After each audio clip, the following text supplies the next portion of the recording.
Hello guys, in the last lecture we have started with chapter 3, that is demand. In that lecture we have covered half of the chapter. Okay, now we will continue from the further.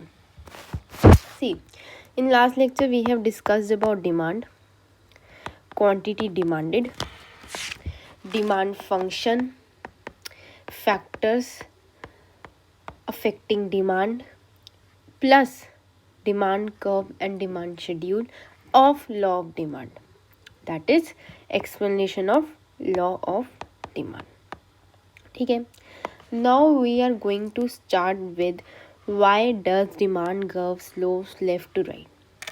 हमने पढ़ा था last lecture में कि demand curve यहाँ से यहाँ ऐसे आता है, डाउनवर्ड स्लोपिंग होता है, लेफ़्ट टू राइट आता है. इसके रीजंस क्या हैं? अगर आपने लास्ट लेक्चर नहीं देखा तो उसको देखो, समझो डिमांड कर्व क्या होता है, उसकी ग्राफिकल रिप्रेजेंटेशन को देखो, उसकी टैबुलर रिप्रेजेंटेशन को देखो. ठीक है. उसके बाद ये समझो कि why does demand curve slope downward, क्यों ऐसा, इसके क्या रीजंस हो सकते हैं. तो इसके 4 to 5 रीजंस हो सकते हैं why demand curve slopes left to right और डाउनवर्ड स्लोप. तो मैं फर्स्ट रीज़न की बात करूँ तो होता है इनकम इफेक्ट. क्या होता है? Income effect. देखो, income effect, it refers to change in quantity demanded of a product due to change in real income of consumer resulting from change in price of the product. इस statement का मतलब है हम अगर change करेंगे price of the product कम या ज़्यादा, तो उस चेंज की वजह से जो क्वांटिटी डिमांड में चेंज आएगा और रियल इनकम ऑफ कंज्यूमर में चेंज आएगा, उसको क्या कहते हैं? Income effect. बात आई समझ? एक बार और देखो, when price of product falls, अगर हमने लेट कर लिया प्राइस ऑफ प्रोडक्ट क्या है? फॉल कर रहा है, price of the product falls, real income of consumer increases, और रियल इनकम जो है इंक्रीज हो रही है. It means consumer can purchase more and more quantity of product with the same money income. ठीक है. प्राइस कम हो रहा, रियल इनकम इंक्रीज. अगर देखो एक इंसान की, कंज्यूमर की रियल इनकम इंक्रीज होगी तो आपको पता है उसकी परचेजिंग पावर इंक्रीज हो जाएगी, मतलब वो उसी इनकम में ज़्यादा क्वांटिटी बाय कर पाएगा. और यहाँ पर तो प्राइस भी फॉल हो रहा है, प्राइस फॉल हो रहा है, रियल इनकम इंक्रीज हो रही है. आप खुद समझ सकते हो कि वो उसकी परचेजिंग पावर इंक्रीज होगी, वो more and more goods buy कर पाएगा उसी सेम इनकम में. Therefore demand would be increase. अगर more and more goods buy कर रहा है तो उसके क्या मतलब है? Demand is increase, quantity demanded is more for the product, और इसी को कहते हैं इनकम इफेक्ट. ठीक है. Real income increase, price decrease, money income यही रहेगी. ठीक है. तो इसको कहेंगे कि हम मोर एंड मोर प्रोडक्ट्स खरीद सक रहे हैं उसी इनकम में. ये इनकम इफेक्ट हो गया. इनकम एंड प्राइस का relation income effect. It refers to change in quantity demanded में चेंज आया due to change in real income of consumer. Consumer की रियल इनकम में चेंज आया. रियल इनकम में चेंज क्यों है? क्योंकि प्रोडक्ट के प्राइस में चेंज आया, इस वजह से. बात नहीं समझ? अच्छे से इनकम इफेक्ट लिख पाएंगे. Very good. अब बात करते हैं सब्सिट्यूशन इफेक्ट. ये हमारा सेकंड है. हमने बात कही थी सब्सिट्यूट गुड्स की इन लास्ट लेक्चर, कि सब्सिट्यूट गुड्स वो होते हैं जिसको वन अनदर की प्लेस में यूज़ कर सकते. अगर ये नहीं है तो चलो ये दे दो, कोई बात नहीं. टी नहीं है तो चलो कॉफ़ी दे दो, कॉफ़ी नहीं है तो टी दे दो. तो वो होते हैं सब्सिट्यूट गुड्स. ठीक है. अब एक्चुअली सब्सिट्यूट इफेक्ट क्या होता है? It refers to change in quantity demanded of a product due to relative change in price keeping income constant. इसमें इनकम को हम कांस्टेंट रखेंगे. ठीक है. यहाँ आगे इनकम कांस्टेंट. क्वांटिटी डिमांडेड में फिर चेंज आया, लेकिन किसकी वजह से? Change in price of the product के प्राइस की रिलेटिव चेंज इन प्राइस से जो क्वांटिटी डिमांडेड में चेंज आया उसको कहते हैं सब्सिट्यूशन इफेक्ट. यहाँ पर रियल इनकम में कोई चेंज नहीं, that is constant.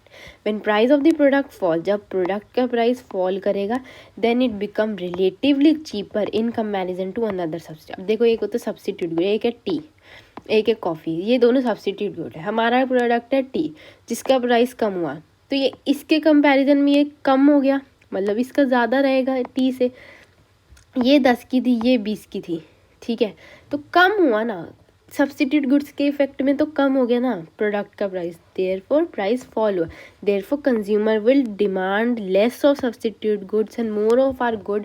Therefore quantity of the given good would be cheaper. Therefore substitution effect, ज़्यादा क्वांटिटी वो बाय करने लगेंगे एट द चीप रेट. तो इसी को कहते हैं सब्सिट्यूशन इफेक्ट, कि हमारे प्रोडक्ट का प्राइस कम होना जिसकी वजह से हमारे प्रोडक्ट की क्वांटिटी इंक्रीज होना.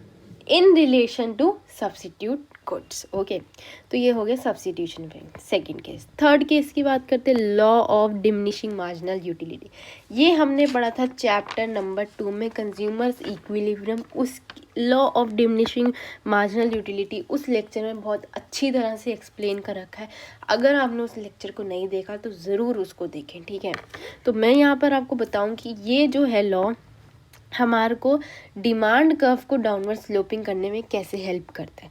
तो दिस लॉ, एक तो ये लॉ ये कहता है कि जो मार्जिनल यूटिलिटी होती है ना कंज्यूमर की, वो keeps on diminishing with more quantity of consumption. जैसे जैसे हम ज़्यादा क्वांटिटी को कंज्यूम करेंगे वैसे वैसे एमयू जो है फॉल करेगा, ठीक है। ये डिमिनिशिंग होता रहता है। अब एक जो रैशनल कंज्यूमर है is always ready to pay the price equal to M U. हमने पढ़ा था इक्विलिब्रियम का आएगा जहाँ पर P इक्वल होगा एम यू के। तो हमेशा एक रैशनल कंज्यूमर यही पे करता है, ठीक है, विच कीप्स, और ये तो हमें पता डिमिनिश होती ही रहती है M U. Therefore consumer buy more quantity which the price of the product also decrease. जैसे जैसे ज़्यादा क्वांटिटी बाय करेगा वैसे वैसे प्राइस भी कम होता जाएगा। जब प्राइस कम हो रहा है तो क्वांटिटी डिमांडेड ज़्यादा हो रही है, इसी वजह से हमारा डिमांड कर्व डाउनवर्ड स्लोपिंग होता है, ठीक है। तो ये लॉ ऑफ मार्जिनल यूटिलिटी जो है वो भी हेल्प करता है downward sloping of the demand curve में। बात ही समझ परफेक्टली। फोर्थ पॉइंट की तरफ पढ़ते हैं। फोर्थ पॉइंट कहते हैं कि change in number of consumer. एक प्रोडक्ट के कंज्यूमर्स इंक्रीज हो जाएंगे तो ऑब्वियसली उसका प्राइस कम हो जाएगा क्योंकि क्वांटिटी डिमांडेड ज़्यादा होगी, ठीक है। When a price of product falls then more people can afford the product now, therefore demand is increase. Price कम हुआ, पहले 1000 उस चीज़ को बाय कर पा रहे थे, अब 2000 पीपल उस चीज़ को बाय कर पा रहे हैं उसी प्राइस में, तो डिमांड तो ज़्यादा होगी ना एक तरह से, तो downward sloping. Fifth, multiple uses of product. There are many products which have multiple uses like milk, like electricity, तो demand of such products increases with decrease in prices. तो इनका प्राइस डिक्रीज होगा तो डिमांड तो increase, already इतने use है और use होने लगेंगे और सारे प्रोडक्ट बनने लगेंगे जो नहीं बनते थे कई घरों में वो अब बनने लगेंगे। तो बात समझ आए, इससे जो है डाउनवर्ड स्लोपिंग। तो आपको डाउनवर्ड स्लोपिंग के रीज़न समझ आ गए क्या, ठीक है। अब नेक्स्ट हम कंसेप्ट की तरफ चलते हैं कि चेंज इन क्वांटिटी डिमांडेड क्या होता है, कैसे चेंज आता है। तो चेंज इन क्वांटिटी डिमांडेड ना उसको हम एक तरह से मूवमेंट अलोंग डिमांड कर्व भी बोलते हैं। अपवर्ड मूवमेंट डाउनवर्ड मूवमेंट होती है डिमांड कर्व में, जिसको बोलते हैं change in quantity demanded, and it's another name is expansion और कंट्रैक्शन ऑफ डिमांड कर्व। बात समझ आए, इस टॉपिक को कंसेप्ट को पढ़ते हैं। तो देखो, when quantity demanded of a product increases और डिक्रीजेज, जब क्वांटिटी डिमांडेड इंक्रीज हो रही है डिक्रीज हो रही है with respect to the change in price of the product, product के प्राइस के साथ जो चेंज हो रहा है विद इंक्रीज और डिक्रीज इन क्वांटिटी डिमांड, उसको कहते हैं demand, change in quantity demanded, और अदर फैक्टर्स को कांस्टेंट रखना, ठीक है। देखो इकोनॉमिक्स टर्म में बोले, when quantity demanded of a product increases और decreases as a result of change in the price of product, price of the product के चेंज होने से जो क्वांटिटी डिमांडेड में चेंज आ रहा है या तो इंक्रीज हो रही है डिक्रीज हो रही है, और साथ में दूसरे फैक्टर्स को कांस्टेंट रख के जो चेंज होता है वो होता है चेंज इन क्वांटिटी डिमांडेड। क्या होता है? चेंज इन क्वांटिटी डिमांडेड, इसको कहते हैं। समझ आई बात? अब बात करते हैं क्या होता है ये चेंज, ठीक है। तो इंक्रीज इन क्वांटिटी डिमांडेड हो रहा है, एक decrease in quantity demanded. Increase कब होगा क्वांटिटी? जब प्राइस फॉल होगा तो हमारी क्वांटिटी डिमांडेड इंक्रीज होगी, और जब प्राइस ज़्यादा हो जाएगा क्वांटिटी डिमांडेड उतनी ही कम हो जाएगी। तो इंक्रीज इन क्वांटिटी डिमांडेड क्या होता है? There will be downward movement. क्या होता है? डाउनवर्ड मूवमेंट हो जाता है जब प्राइस कम होता है डिमांड ज़्यादा होती है, और there will be upward movement when price is increase and demand is less. समझ आई बात अच्छे से? अब बात करते हैं इसकी ग्राफिकल रिप्रेजेंटेशन, ठीक है, इंक्रीज की। ये देखो हमारा प्राइस था पहले 10, अब हो गया 8, तो डिमांड बढ़ जाएगी, बढ़ रही है, तो डाउनवर्ड स्लोपिंग। ये हमने इसको ग्राफ पे शो कर दिया। ये हमारी मूवमेंट कोई downward movement, increase in quantity demand. समझ आई? प्राइस था 8, अब हो गया 10, ये न्यू प्राइस है, ज़्यादा हो गया तो क्वांटिटी भी कम होगी। समझ आई अच्छे से? इसको हमने प्लॉट करा, जब इसको प्लॉट किया हमारा ग्राफ अपवर्ड जा रहा है। ये ओरिजिनल है, ये न्यू है, ये ओरिजिनल, ये न्यू, बात समझ आई? Increase in quantity demand and decrease in quantity. अब नेक्स्ट कंसेप्ट आता है increase in demand and decrease in demand. इसको हम कहते हैं शिफ्टिंग ऑफ डिमांड कर्व की शिफ्टिंग, राइटवर्ड शिफ्टिंग और लेफ्टवर्ड। अगर इंक्रीज हो रहा है डिमांड में तो राइटवर्ड शिफ्टिंग होती है, और डिक्रीज हो रहा है डिमांड में तो लेफ्टवर्ड शिफ्टिंग। अब डिमांड में इंक्रीज या डिक्रीज किस पे डिपेंड करेगा? अगर फेवरेबल चेंजेस होंगे या अनफेवरेबल चेंजेस होंगे in the other factors, then there will be increase in demand और decrease in demand. Therefore there will be rightward shifting और leftward shifting। तो अगर फेवरेबल चेंजेस आ रहे हैं अदर फैक्टर में, कीपिंग प्राइस कांस्टेंट, तो राइटवर्ड शिफ्टिंग होती है, इंक्रीज इन डिमांड होता है। और अगर अनफेवरेबल चेंजेस आ रहे हैं अदर फैक्टर में, keeping price constant, leftward shifting due to decrease in demand. बात आई समझ? Very good. अब बात करते हैं किस चीज़ की कि फेवरेबल चेंजेस क्या हो सकते हैं हमारे अदर फैक्टर में। तो फेवरेबल चेंजेस हो सकते हैं like increase in the price of substitute good, decrease in the price of complementary goods, favourable change in taste of consumer, increase in income in case of normal goods and decrease in income in case of inferior goods. ये सारे points पहले discuss हो चुके हैं, समझ आए? Unfavourable changes क्या होते हैं? अनफेवरेबल चेंज हो गए decrease in price of substitute goods, increase in price of complementary goods, unfavorable change in taste of consumer, decrease in income in case of normal goods and increase in income in case of inferior goods. There will be leftward shifting। बात समझ आई? Perfect. अब इसकी graphical representation देखो, price तो constant है, बस demand में change आ रहा है, डिमांड ज़्यादा हो रही है, ठीक है। जब डिमांड में इंक्रीज आ जाएगा, 10% का इंक्रीज हो रहा है यहाँ से यहाँ में, तो इंक्रीज हो रहा है demand due to favourable changes, तो डिमांड में राइटवर्ड शिफ्टिंग, नहीं तो लेफ्टवर्ड शिफ्टिंग। बात आई समझ? ये आई, ठीक है।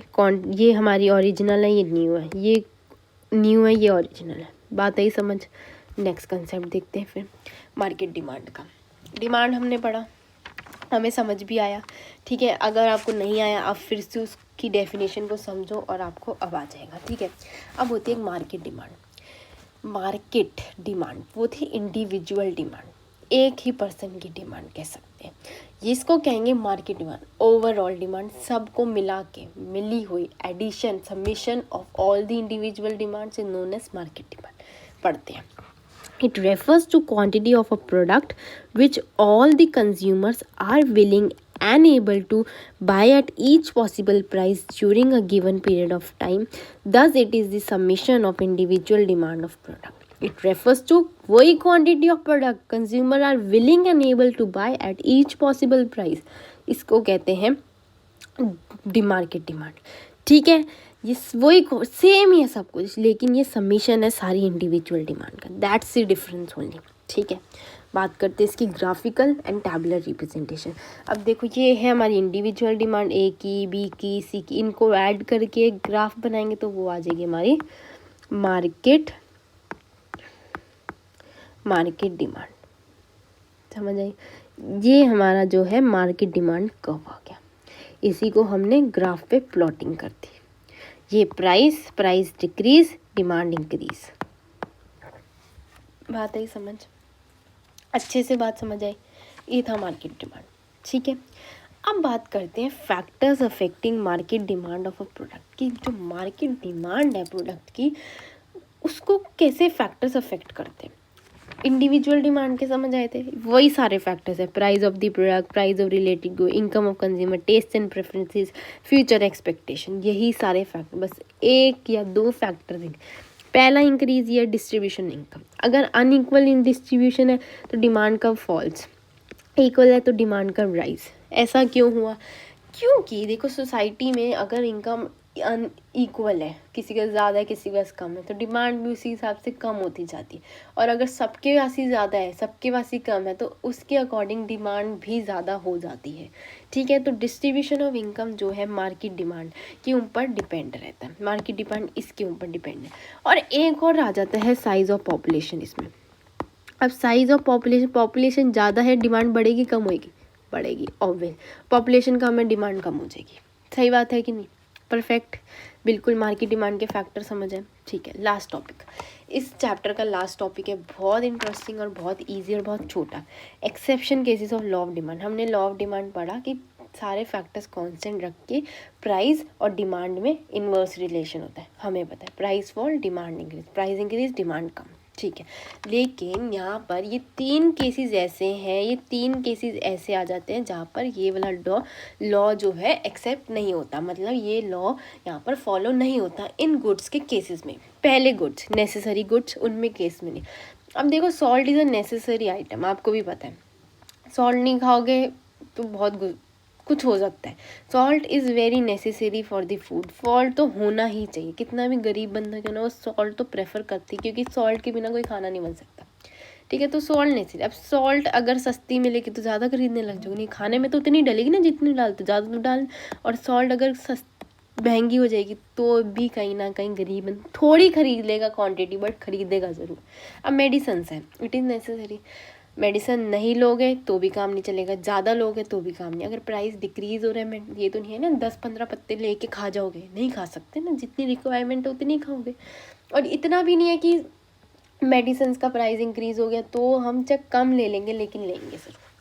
ठीक है, तो नेसेसरी गुड्स में ये केस अप्लाई नहीं होता। Demand of necessary goods like salt, medicine etcetera remains constant even the price of such products increases और decreases, so law of demand is not applicable on such goods. ठीक है, अब Griffin goods की बात करते हैं, क्या होता है? It refers to those inferior goods which are demanded more with increase in their price and demanded less with decrease in their price. अब हमने तो पढ़ा था प्राइस डिक्रीज होगा डिमांड ज़्यादा होगी, लेकिन ये तो उल्टे ही गुड्स हैं। ये ऐसे इन्फीरियर गुड्स हैं कि जहाँ पर इनकी डिमांड कम हो रही है विद डिक्रीज इन प्राइस, मतलब डायरेक्ट रिलेशन हो गया प्राइस एंड डिमांड का, तो ये तो ऑब्वियसली नहीं करेंगे एक्सेप्ट। तो इट इज़, ये होता क्यों? क्योंकि ग्रिफिन गुड्स फॉल्स करते हैं जब ग्रिफिन गुड का प्राइस तो रियल इनकम और परचेजिंग पावर जो कंज्यूमर की बढ़ जाती है, but consumer spend that purchasing power on superior goods, ना कि वो वही इन्फीरियर गुड्स खरीदता रहेगा, वो सुपीरियर गुड्स खरीद।